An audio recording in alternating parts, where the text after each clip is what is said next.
Okay, yogis, I'm going to teach you how to do flying splits, which may look completely impossible and not something you wish to ever give a go, but I promise you, you'll surprise yourself. It surprised me when I just first did it. I couldn't believe that I could actually fly.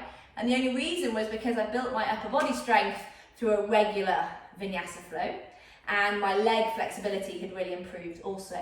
And I know lots of you have been practicing 4 or 5 times a week. You'll be amazed at your upper body strength and how loose you've got. In fact, you might be loose as a goose right now, in which case, I'd love you to give it a go. It's just a fun, flying split variation. You don't even have to do the splits on the ground because your leg is going to actually be out to the side. So if you can't do the splits, doesn't mean you can't necessarily do flying splits. So that is also worth giving it a go. And it really is just for fun. So that's very important to remember. So hopefully you're nice and warm. If you're not, give yourself a lovely stretch before you try this at home. Wiggle your tailbone side to side, spread the fingers nice and wide.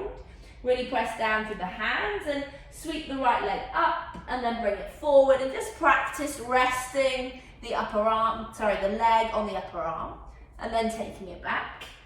And then now bring it forward, place it down. First stage is coming into lizard. So bring the elbows underneath the shoulders, spread the fingers wide, and just stay here, really extending to the crown of the head and pressing the left heel back. So a lovely line of energy, feeling the length, perhaps just rocking backwards and forwards slightly. And from here is where you can now go into your flying split. So the right arm and the right shoulder is going to come as far as you can underneath the right thigh. Fingers wide. From here, bring your elbows in. See if you can heel toe the right foot forward. Then the elbows back. Bring the body weight forward, and then in time you lift the right foot. And then eventually you'll lift the left foot. Now both legs are flying. Notice that my body weight is quite far forward. If I was to rock back, like I just did then you fall back out of the pose. So with all arm balances, the pelvis is the central point. So your body weight needs to be forward so that you can stay balanced and the leg can lift, because the legs are heavy.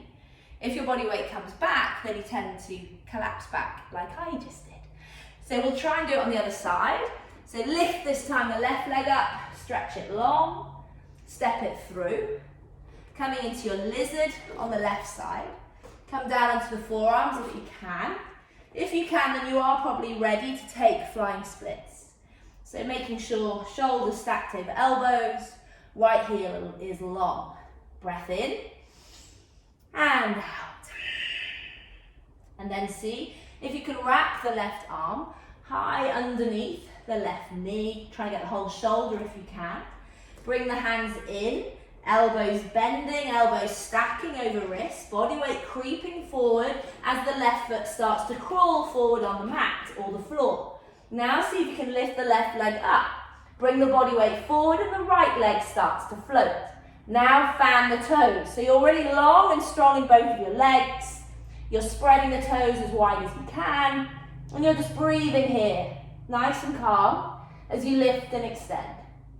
And then when you've had enough, you take the left leg back and you try and come out of the pose the same way that you went into it.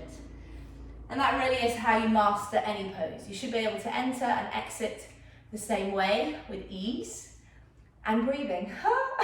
Inhaling and a big exhale. So enjoy. I look forward to seeing lots of pics of your flying splits. Send them in, and yeah, I can't wait to see how you get on. Have fun.